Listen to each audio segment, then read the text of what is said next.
اسلاما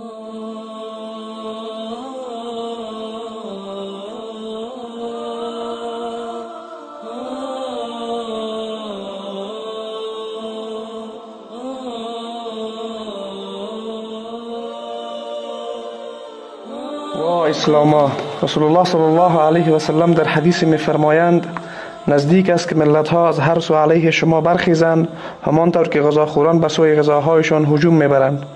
اصحاب عرض کردند آیا به خاطر این که تعدادمان در آن روز کم است چنین حال روزی خواهیم داشت؟ رسول الله فرمود بلکه تعداد شما در آن روز زیاد است ولی شما کف هستید مثل کف روی سیل. الله متعال هیبت شما را از دلهای دشمنانتان بیرون میکشد و ضعف و سستی را در دلهای شما میاندازد. اصحاب پرسیدند ضعف و سستی چیست؟ رسول الله فرمود دوستی دنیا و تنفر از مرگ. اکنون هیچ دینی چه آسمانی و چه زمینی مظلومتر از اسلام علی الرغم حقانیت اسلام و بطلان و انحراف سایر ادیان نیست و هیچ امت و ملت چه کوچک و چه بزرگ مظلومتر از مسلمانان علی الرغم کثرت تعداد مسلمانان که حدود 1.5 میلیارد نفر می باشند وجود ندارد. مقدسات و معتقدات اسلام از هر سو آماج حملات فرهنگی و تبلیغاتی غرب و شرق قرار دارد و خاک، جان، مال و ناموس مسلمانان از هر سو مورد تاخت و تاز و هر کس و ناکس است. سرزمین های اسلامی از سوی تمام ادیان شناخته شده دنیا مورد هجوم قرار گرفته است.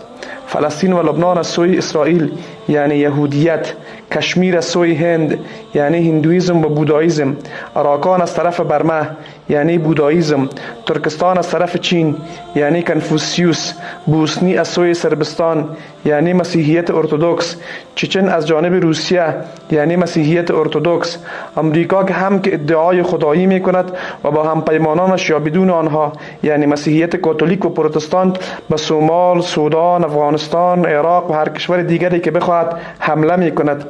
اغلب سران کشورهای اسلامی هم یا مزدور خود فروختند یا جاهل و نادانند و یا ضعیف و ناتوانند و چه بسا که هر سه مورد را با هم دارا باشند.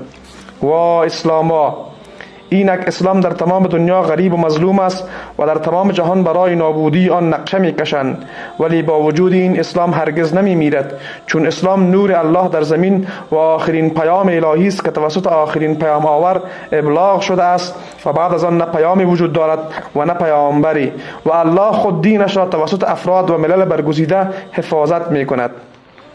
ای مسلمانان بیایید همه با هم به اسلام برگردیم و با غریبه های سعادتمند در عصر غربت دین با برادران رسول الله در 14 قرن پس از او و با مجاهدان دانا و توانای راه الله در عصر رونق راههای طاغوت همراه شویم تا عزت و افتخار خودمان را به دست بیاوریم.